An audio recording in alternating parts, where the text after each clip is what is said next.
Chapter 5. A perfumed saint displays his wonders. To everything there is a season, and a time to every purpose under the heaven. I did not have this wisdom of Solomon to comfort me. I gazed searchingly about me, on any excursion from home, for the face of my destined guru. But my path did not cross his own until after the completion of my high school studies. 2 years elapsed between my flight with Amar toward the Himalayas, and the great day of 𝑧𝙤𝒈𝙖𝒏𝙖𝒏𝙙𝒂'𝒔 arrival into my life. During that interim I met a number of sages, the perfumed saint, the Tiger Swami, Nagendra Nath Bhaduri, Master Mahasaya, and the famous Bengali scientist, Jagadish Chandra Bose. My encounter with the perfumed saint had 2 preambles, one harmonious and the other humorous. God is simple. Everything else is complex. Do not seek absolute values in the relative world of nature. These philosophical finalities gently entered my ear as I stood silently before a temple image of Kali. Turning, I confronted a tall man whose garb, or lack of it, revealed him a wandering sadhu. You have indeed penetrated the bewilderment of my thoughts. I smiled gratefully. The confusion of benign and terrible aspects in nature, as symbolized by Kali, has puzzled wiser heads than mine. Few there be who solve her mystery. Good and evil is the challenging riddle which life places sphinx-like before every intelligence. Attempting no solution, most men pay forfeit with their lives, penalty now even as in the days of Thebes. Here and there, a towering lonely figure never cries defeat. From the maya of duality he plucks the cleaveless truth of unity. You speak with conviction, sir. I have long exercised an honest introspection, the exquisitely painful approach to wisdom. Self-scrutiny, relentless observance of one's thoughts, is a stark and shattering experience. It pulverizes the stoutest ego. But true self-analysis mathematically operates to produce seers. The way of self-expression, individual acknowledgments, results in egotists, sure of the right to their private interpretations of God and the universe. Truth humbly retires, no doubt, before such arrogant originality. I was enjoying the discussion. Man can understand no eternal verity until he has freed himself from pretensions. The human mind, bared to a centuried slime, is teeming with repulsive life of countless world delusions. Struggles of the battlefields pale into insignificance here, when man first contends with inward enemies. No mortal foes these, to be overcome by harrowing array of might. Omnipresent, unresting, pursuing man even in sleep, subtly equipped with a miasmic weapon, these soldiers of ignorant lusts seek to slay us all. Thoughtless is the man who buries his ideals, surrendering to the common fate.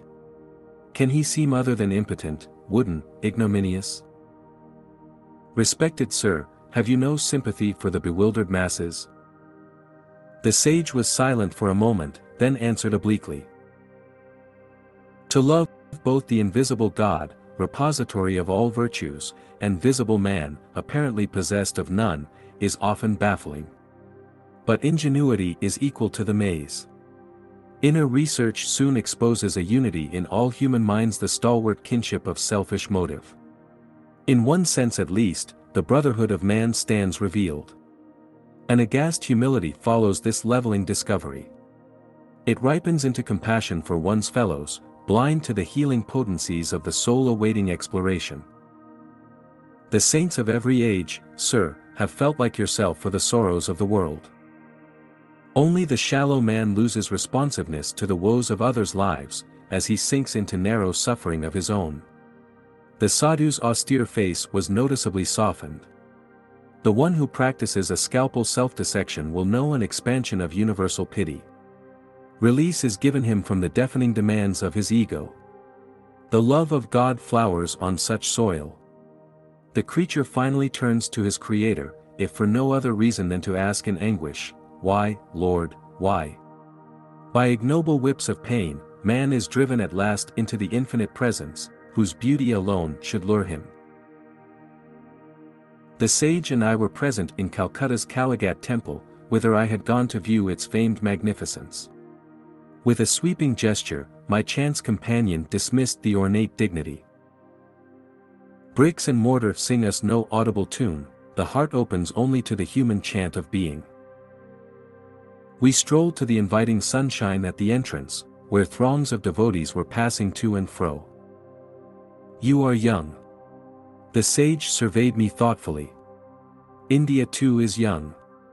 The ancient rishis laid down ineradicable patterns of spiritual living. Their hoary dictums suffice for this day and land. Not outmoded, not unsophisticated against the guiles of materialism, the disciplinary precepts mold India still. By millenniums more than embarrassed scholars care to compute, the skeptic time has validated Vedic worth. Take it for your heritage. As I was reverently bidding farewell to the eloquent sadhu, he revealed a clairvoyant perception. "After you leave here today, an unusual experience will come your way." I quitted the temple precincts and wandered along aimlessly. Turning a corner, I ran into an old acquaintance, one of those long-winded fellows whose conversational powers ignore time and embrace eternity. "I will let you go in a very short while, if you will tell me all that has happened during the 6 years of our separation." What a paradox! I must leave you now. But he held me by the hand, forcing out tidbits of information. He was like a ravenous wolf, I thought in amusement. The longer I spoke, the more hungrily he sniffed for news. Inwardly I petitioned the goddess Kali to devise a graceful means of escape. My companion left me abruptly.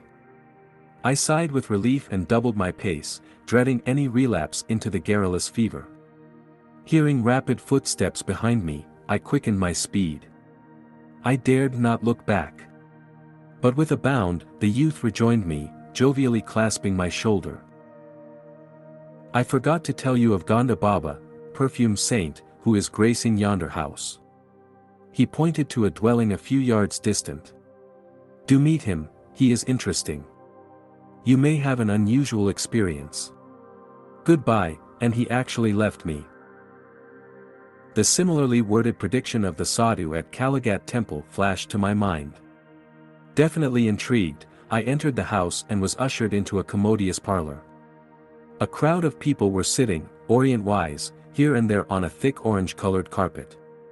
An odd whisper reached my ear. "Behold Ganda Baba on the leopard skin. He can give the natural perfume of any flower to a scentless one, or revive a wilted blossom, or make a person's skin exude delightful fragrance." I looked directly at the saint, his quick gaze rested on mine. He was plump and bearded, with dark skin and large, gleaming eyes. "Son, I am glad to see you. Say what you want. Would you like some perfume?" "What for?" I thought his remark rather childish.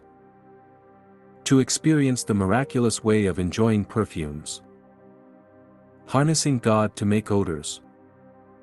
"What of it? God makes perfume anyway." "Yes, but he fashions frail bottles of petals for fresh use and discard. Can you materialize flowers?" "I materialize perfumes, little friend." "Then scent factories will go out of business. I will permit them to keep their trade. My own purpose is to demonstrate the power of God." "Sir, is it necessary to prove God? Isn't he performing miracles in everything, everywhere?" "Yes, but we too should manifest some of his infinite creative variety." "How long did it take to master your art?" 12 years. "For manufacturing scents by astral means. It seems, my honored saint, you have been wasting a dozen years for fragrances which you can obtain with a few rupees from a florist's shop."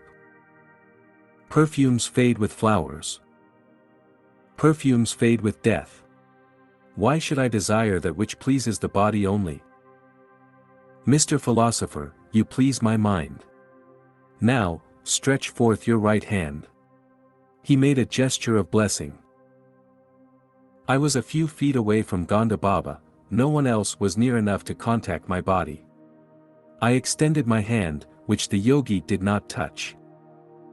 "What perfume do you want?" "Rose." "Be it so." To my great surprise, the charming fragrance of rose was wafted strongly from the center of my palm.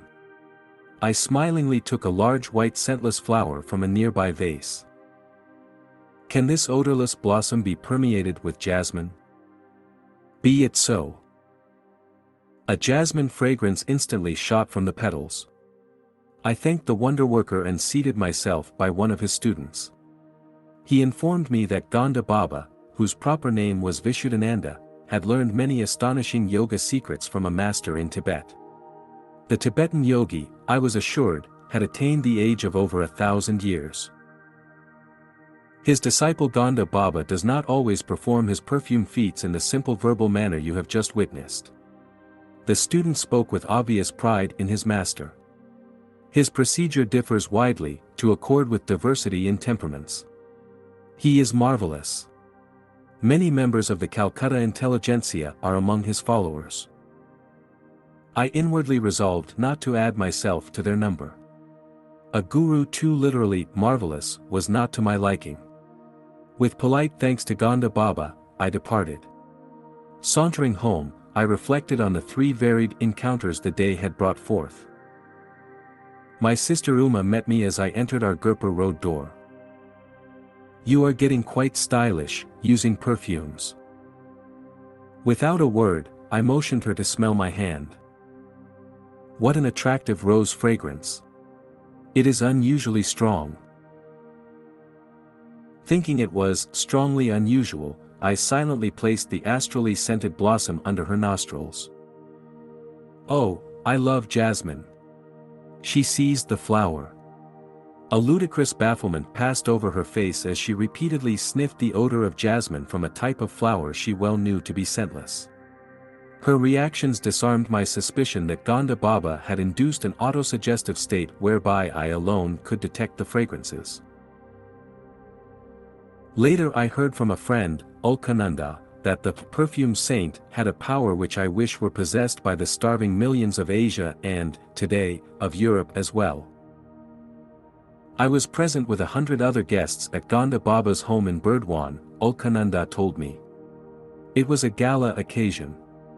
Because the yogi was reputed to have the power of extracting objects out of thin air, I laughingly requested him to materialize some out-of-season tangerines. Immediately the luchis which were present on all the banana leaf plates became puffed up. Each of the bread envelopes proved to contain a peeled tangerine. I bit into my own with some trepidation, but found it delicious. Years later I understood by inner realization how Gonda Baba accomplished his materializations. The method, alas, is beyond the reach of the world's hungry hordes. The different sensory stimuli to which man reacts tactual, visual, gustatory, auditory, and olfactory are produced by vibratory variations in electrons and protons.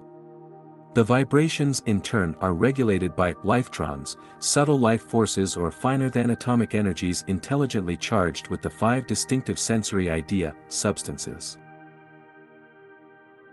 Gonda Baba, tuning himself with the cosmic force by certain yogic practices, was able to guide the lifetrons to rearrange their vibratory structure and objectivize the desired result.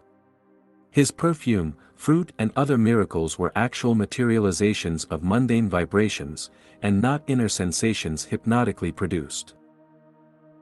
Performances of miracles such as shown by the perfume saint are spectacular but spiritually useless. Having little purpose beyond entertainment, they are digressions from a serious search for God. Hypnotism has been used by physicians in minor operations as a sort of psychical chloroform for persons who might be endangered by an anesthetic.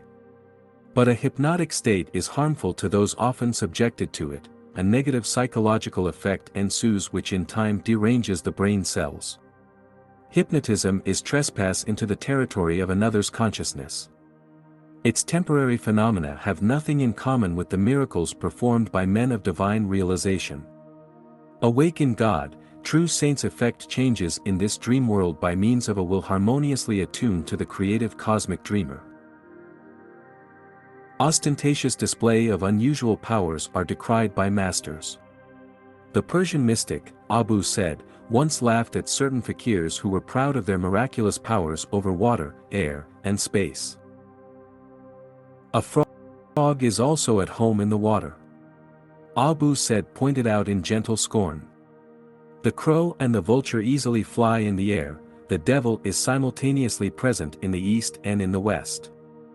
A true man is he who dwells in righteousness among his fellow men, who buys and sells, yet is never for a single instant forgetful of God. On another occasion the great Persian teacher gave his views on the religious life thus: to lay aside what you have in your head, selfish desires and ambitions, to freely bestow what you have in your hand, and never to flinch from the blows of adversity. Neither the impartial sage at Calcutta temple or the Tibetan-trained yogi had satisfied my yearning for a guru.